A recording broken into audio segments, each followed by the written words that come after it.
Hi everyone, this is Shah, and welcome to the episode 3 of the Art of Failing podcast. Today we have here with us Om. Om is a serial entrepreneur. Some of you might already know him. Hi Om. Hi, Shah. How are you?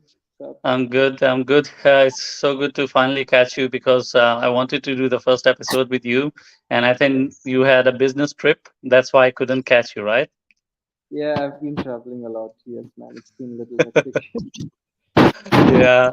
So those of you who don't know or who might know Om for web forces and bloggers world, and he has so many products out there.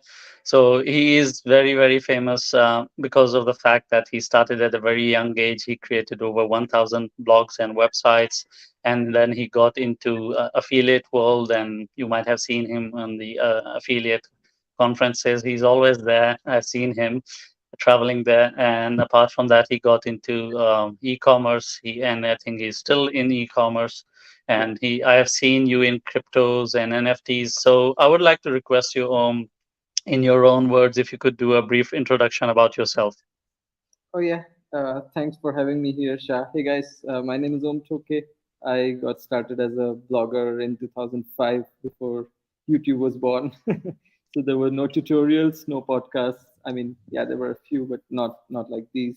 No webinars, no teaching, nothing. So it was all hit and trial. I got started accidentally. And then I started making Google AdSense blogs, made for AdSense kind of blogs, lots of car blogs. And I discovered that as a way to make money. And I did make my fair share of money till about 2011. And From then Google, 2005 to 2011. Wow. yeah, that was the golden era where you could spam the shit out of internet. Yeah. So, and then things evolved. I had to pivot when that happened. And then, yes, since then, it's been a long journey of 18 years and counting.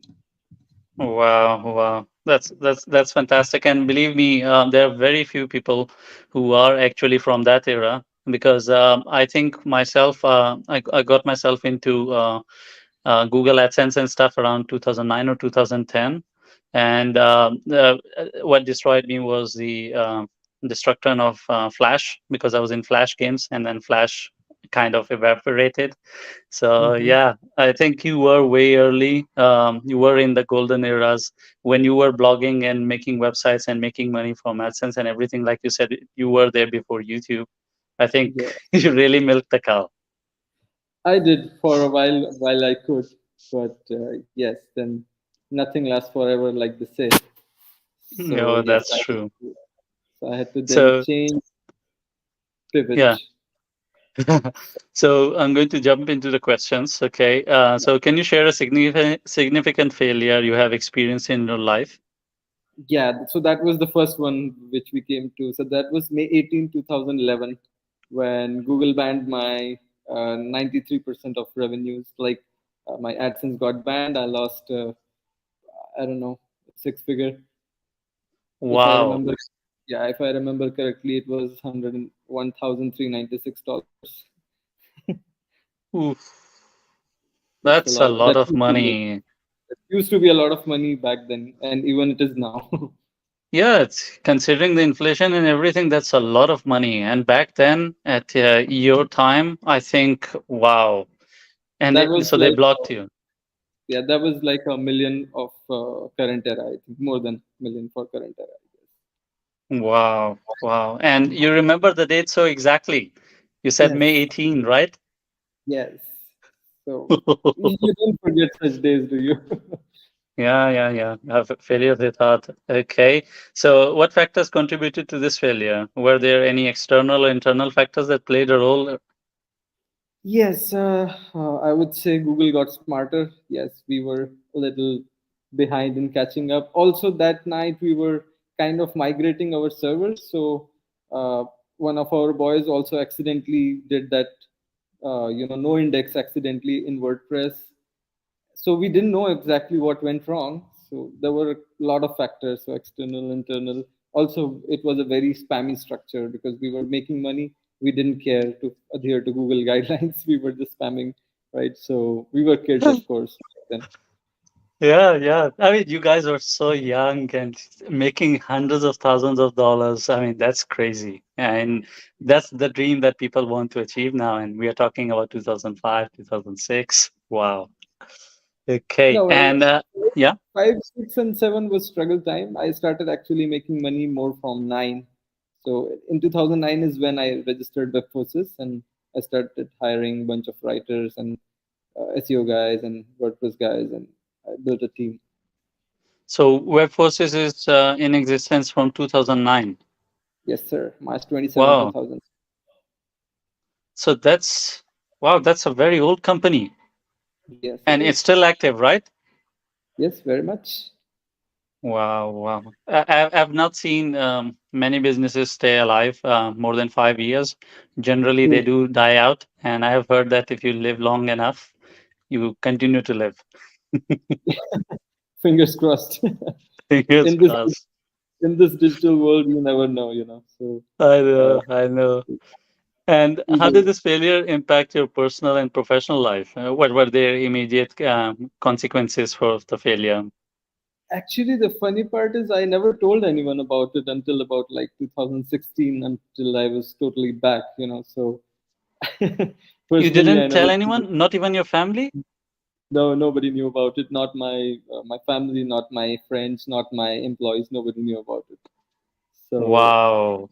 I just made a quick pivot from like Adsense only to agency. So we started building websites for brands like Audi India, like Audi Bangalore, Mangalore, Pune, Chennai, some hotels, some other real estate guys. So we just built websites, made money, did SEO for them, made money, and then I entered the affiliate space.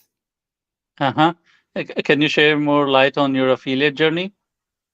Yes, so I was also the global web hosting guide for about.com, which was part of New York Times earlier. Now it is acquired by ask.com, which is part of IAC Group.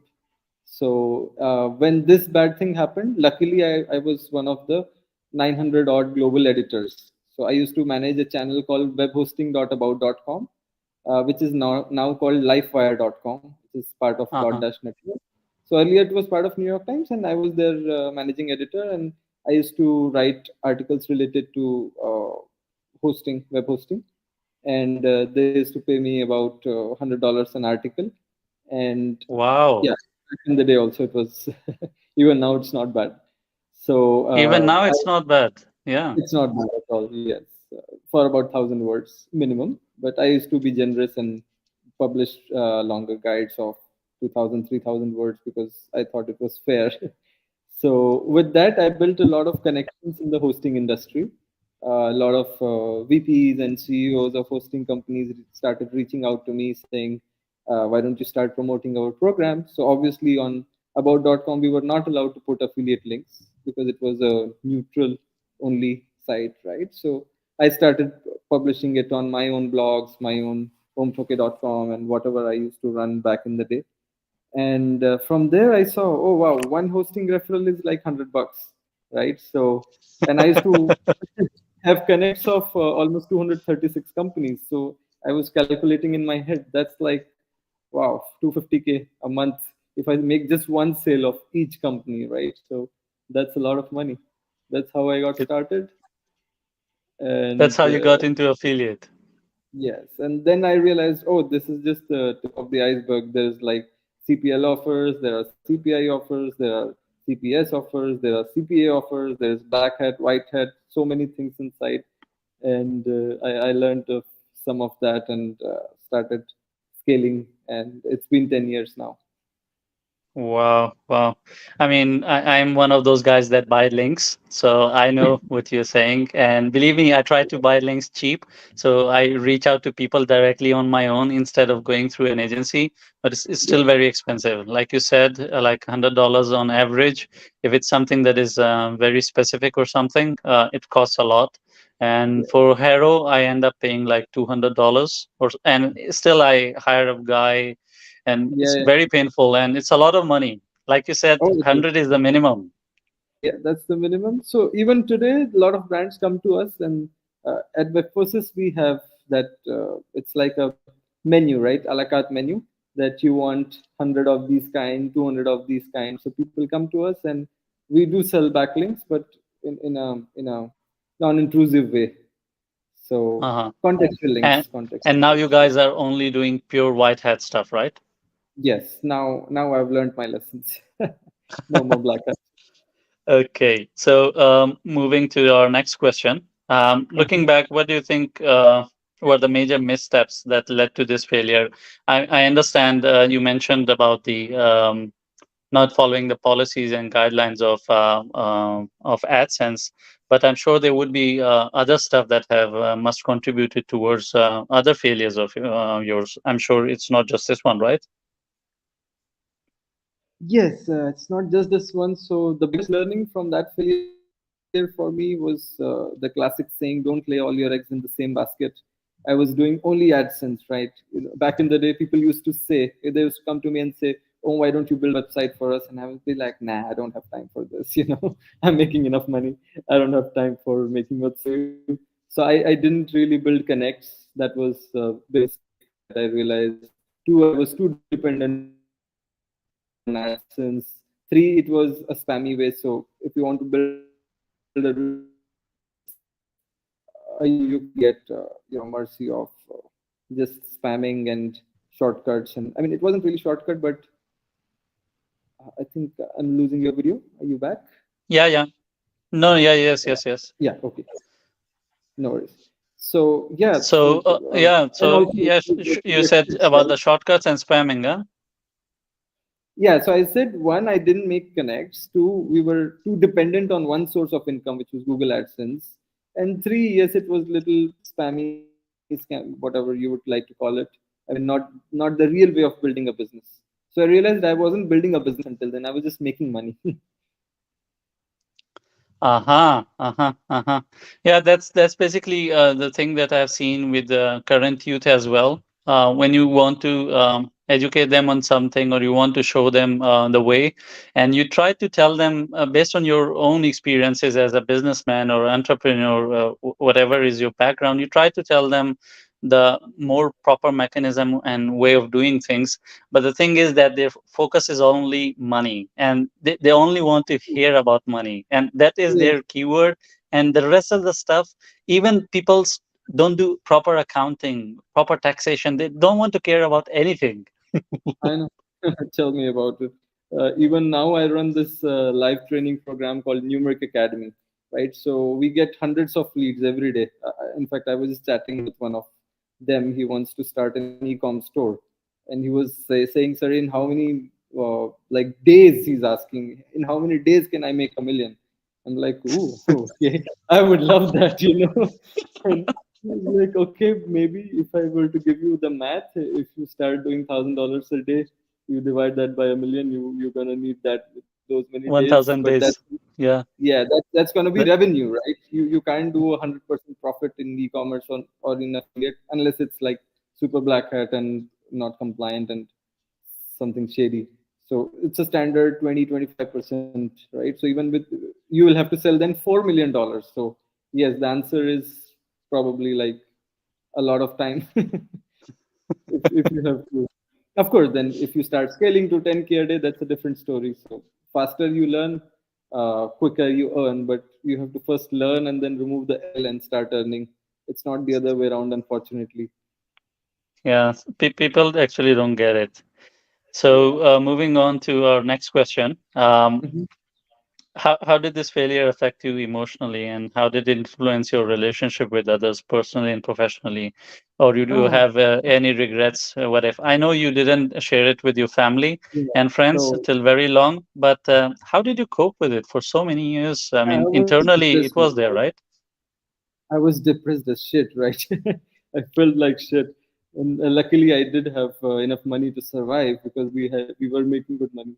So despite, and also the problem was I was spending like I was actually earning that 50K a month, right? So when you start making that kind of money and you're a kid, you start splurging money. So I did splurge a lot of money. I bought cars. I bought things I didn't need back in the day. Expensive clothes, watches, whatever you name it, right? And Ah, I do have those regrets. But yes, I think they say you live life only once, so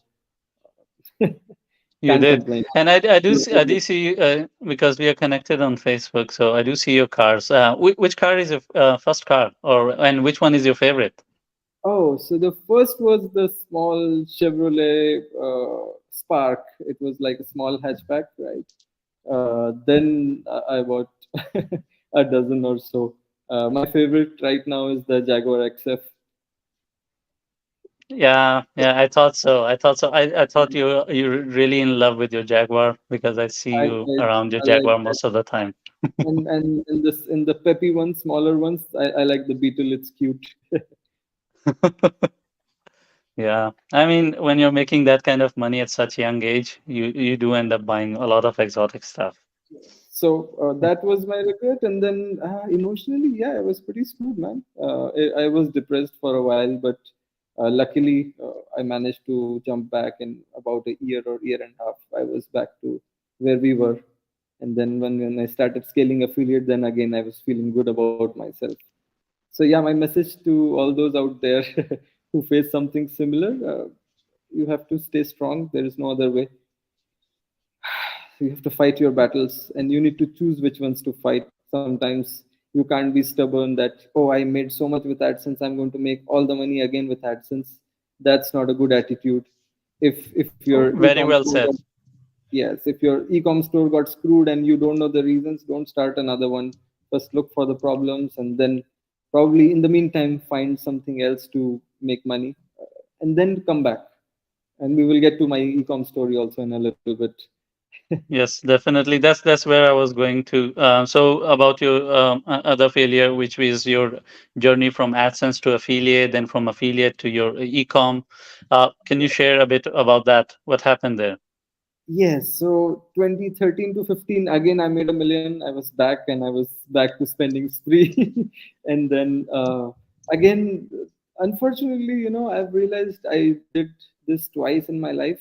You become too much dependent on something, man, because if something is giving you 100K a month, it's very, very tough to find one more thing which can give you at least 50K a month, right? So, as much as they say, don't lay all your eggs in the same basket. What the And fuck do this you is do in when dollars, yeah, 100K this is in dollars. dollars. Yes, yes. So what do you do? Like if you have to find another way to make another $50,000 a month, that's not easy, right? And if you're making $50,000 per month from something and you want to scale it, it's greed, right? It's basic human nature. So you keep scaling, and at the same time you're looking at the other side. Oh, this is not even making me $1,000 a month. Fuck it, I'm not gonna waste my time on that, right? So that's what happens. That's a big problem that I have faced in my life. And when I start scaling hard and something is making me a lot of money, I'm still looking for ways to find at least one third or one fourth of the replacement from somewhere else. So I was Uh-huh. doing that. I was doing that, and in our affiliate industry, it is very dynamic and it's also very risky. So if I'm running Facebook ads today or any kind of ads today, the money that I'm investing is gone, right? So I spent, let's say, our today's ad budget is, I don't know, probably like $2,300. So once I spend that money, even if I generated 10K worth of affiliate revenues or sales or whatever, if I don't get it, my 2,300 is gone, right? Because I've Yeah, already paid it to Facebook. Facebook is never going to refund my money. So I was yeah. scaling back in the day, and uh, when I scaled it very hard, 2 months the advertiser didn't pay me. Right?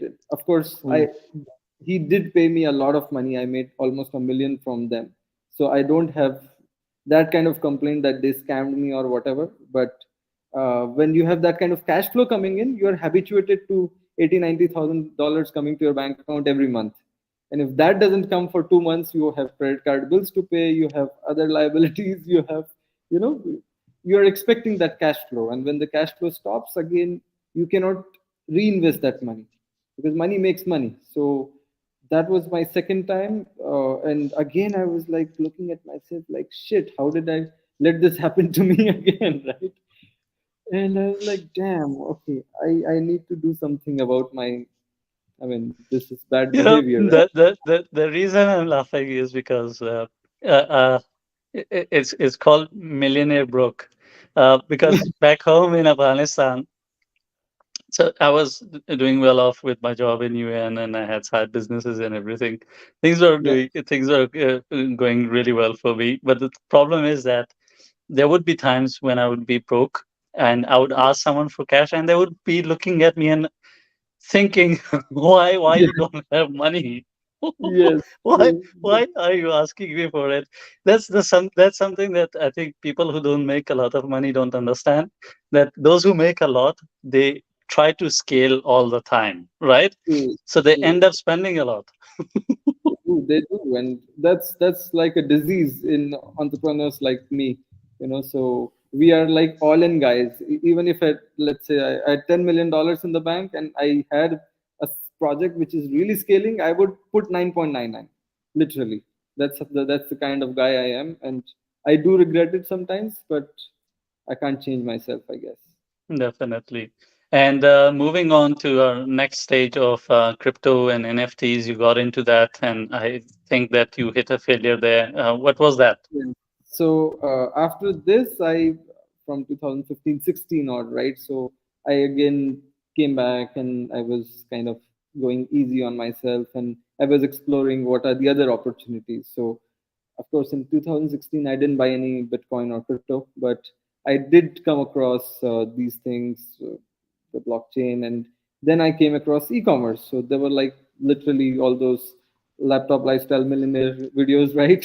People sitting on the Bali beach and making money. So I did meet a few of those entrepreneurs, and I was not sure whether this is a scam or what is going on. So I tested some, and luckily then uh, I got into the ecom game, and we started running India. Now India is complicated because this is a cash-driven market, so 90% is cash on delivery.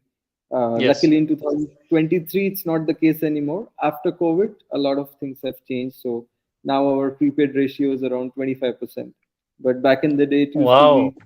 be, yeah, back in the day, even with like 100K a month, your prepay would be like 5K.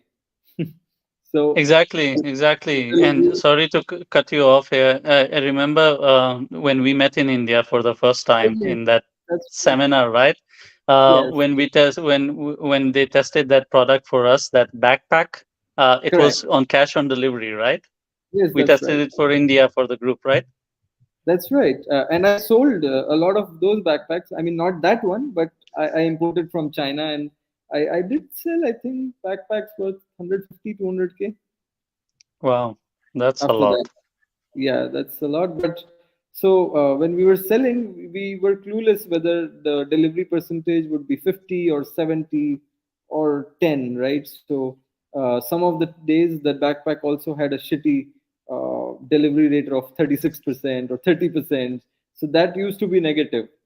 And then I kind of got into an arrangement with another guy. I don't like discussing this on camera, so I'm not going to take names here. But Yeah. I did have a collab with someone, and he was doing the fulfillment. So my job was operations.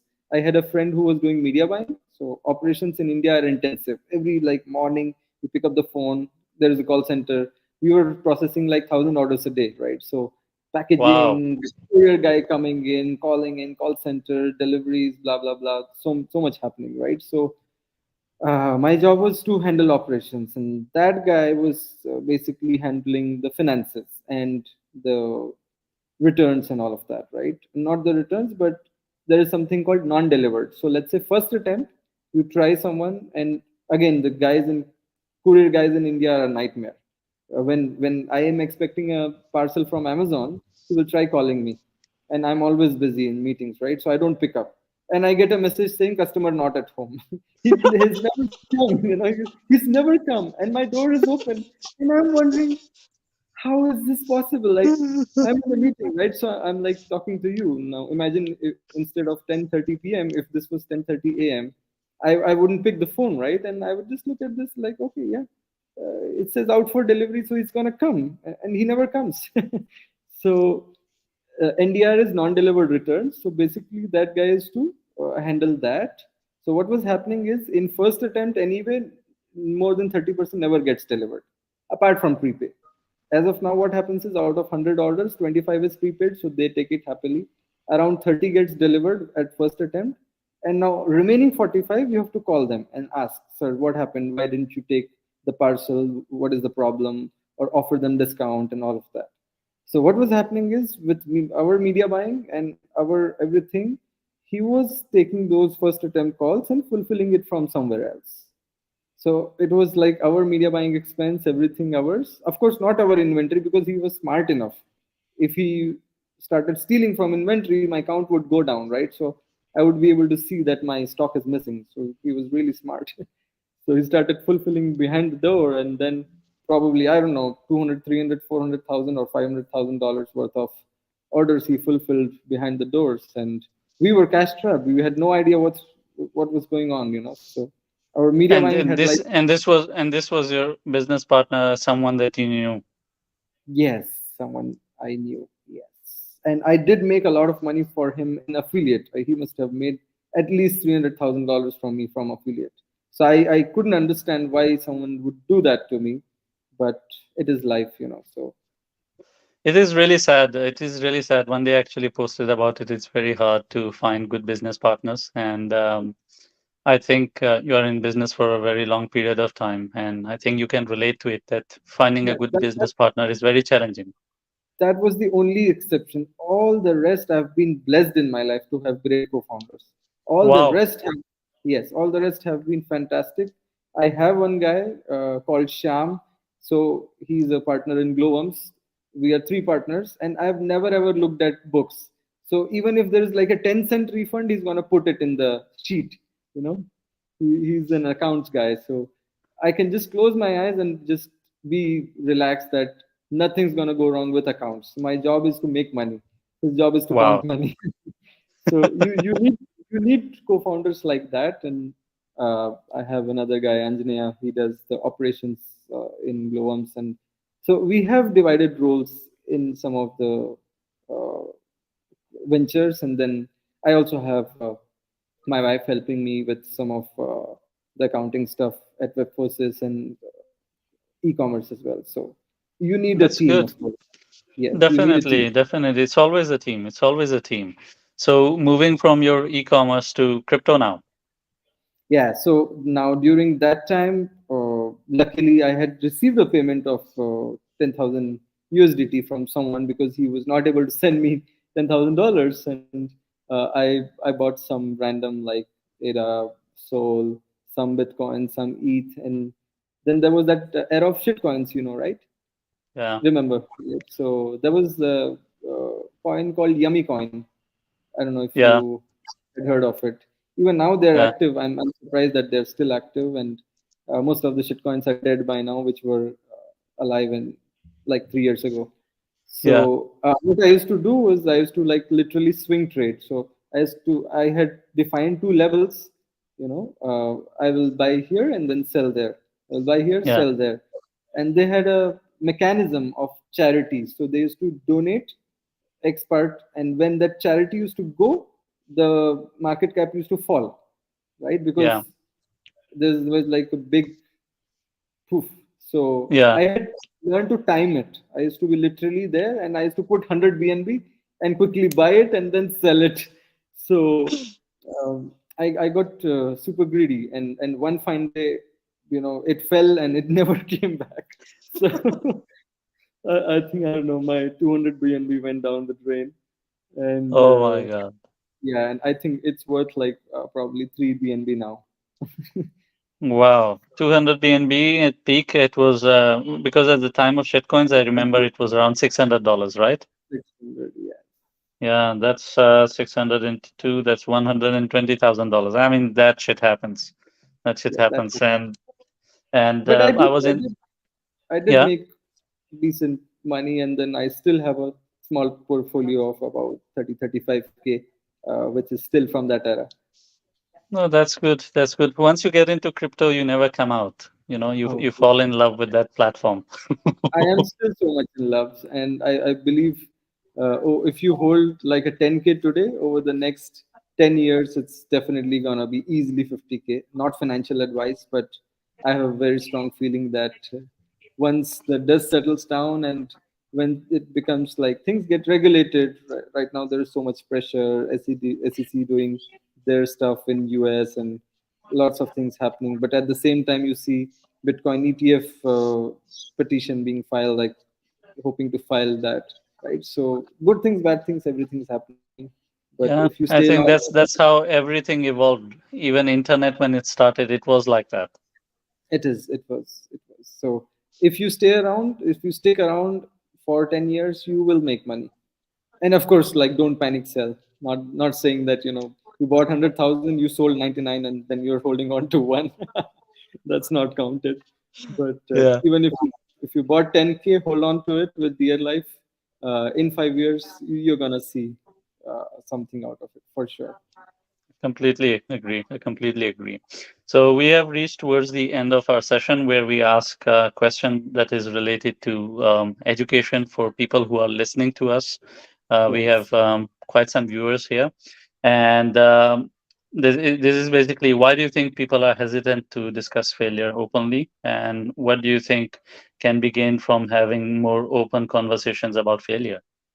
Oh, I think I don't know why people are reluctant. They just have that oh, mindset of saying that, oh wow, I'm the best, right? I've never screwed up in life. They want to be shown as the most successful entrepreneur, or like, I don't know what is the idea behind it. I love sharing failures, man, because I think that's where you can learn from. I don't think I can learn too much from someone's success. I can learn a lot from someone's failures. And you're in Canada now, right? Yes, I am.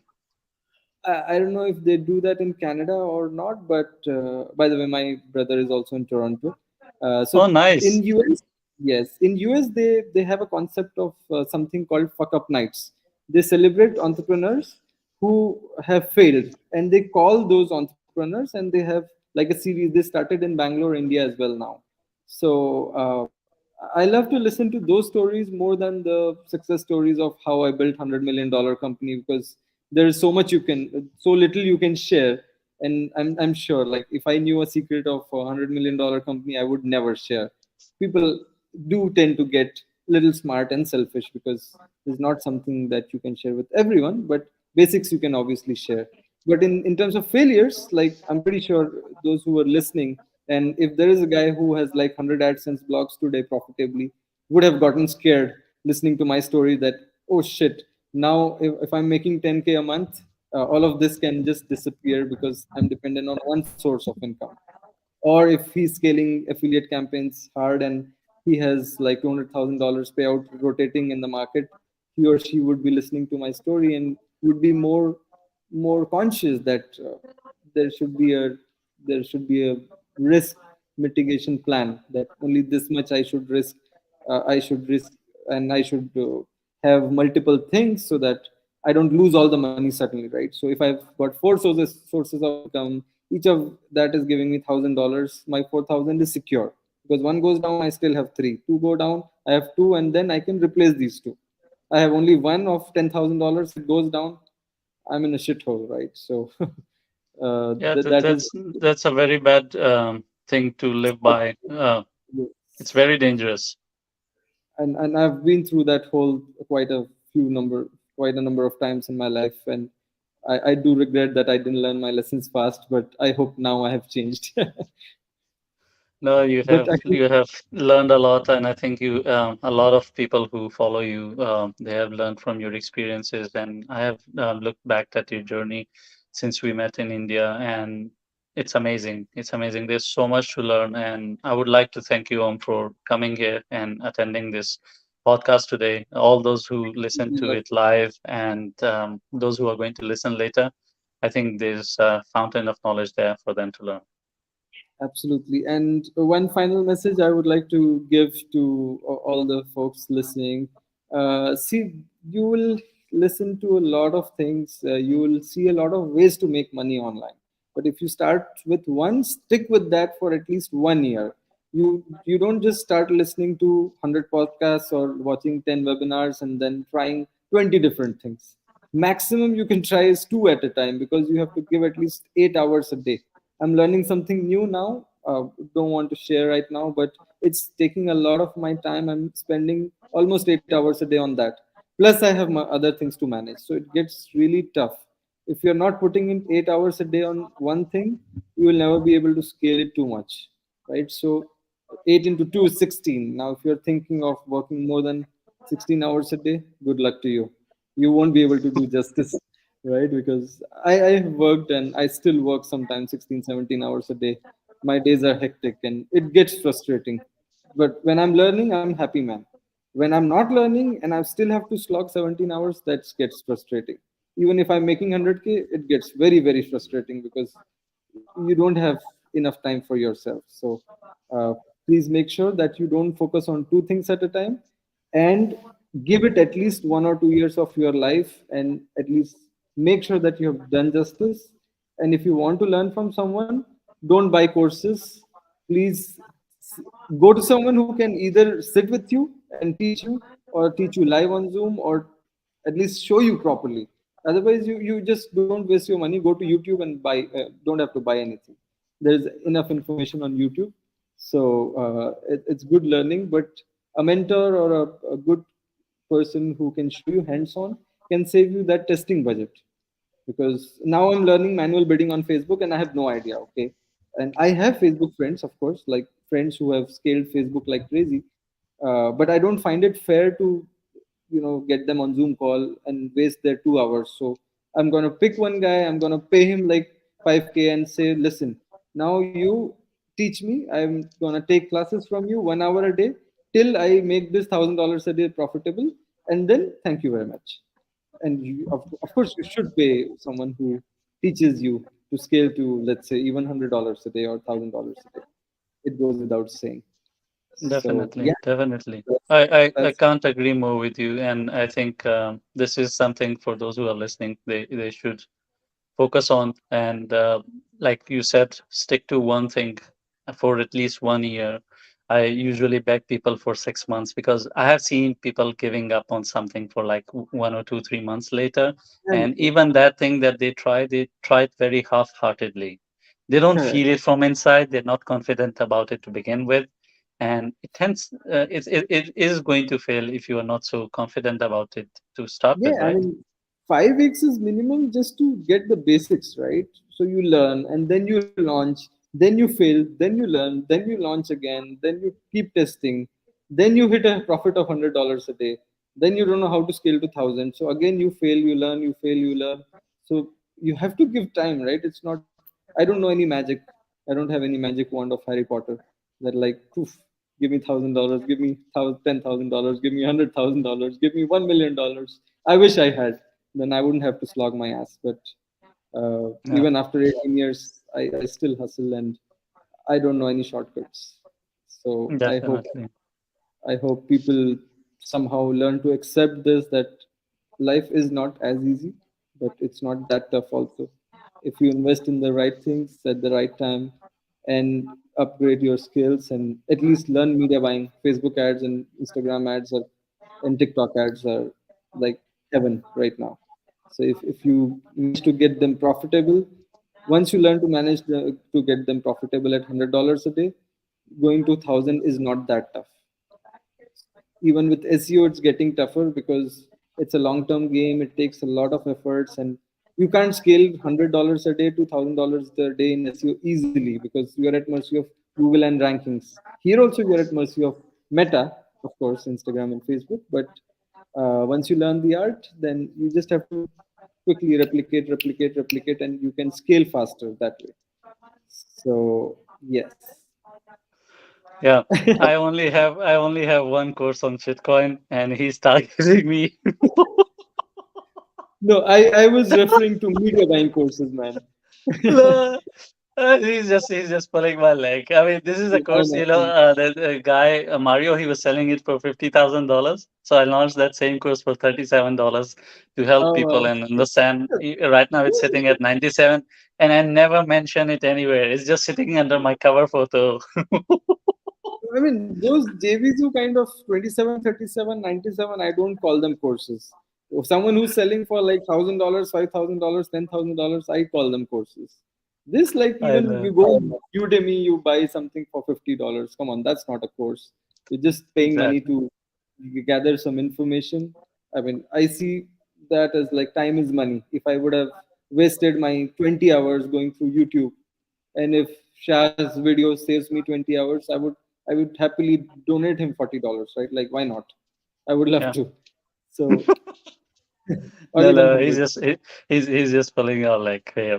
Yeah, It was no, so wonderful talking to you, and I mean, I think this is one of the most pleasurable podcasts so far I had. And thank you so much again for joining us. And I hope this journey continues, and we would love to bring you back here and hear more stories of yours. fingers crossed. And thank you for having me here, Shah. And I hope all the listeners would enjoy this podcast. Feel free to comment. My socials are same: Omthoke, OMTHOK. I'm same everywhere: Facebook, Instagram, LinkedIn, Twitter, YouTube. So feel free to reach out to me or comment here. I'm very active on social media, so I do reply to comments. And if you have any queries, I'm more than happy to answer. Definitely, definitely. Thank you so much, and have a great day. Bye. Bye. Ciao.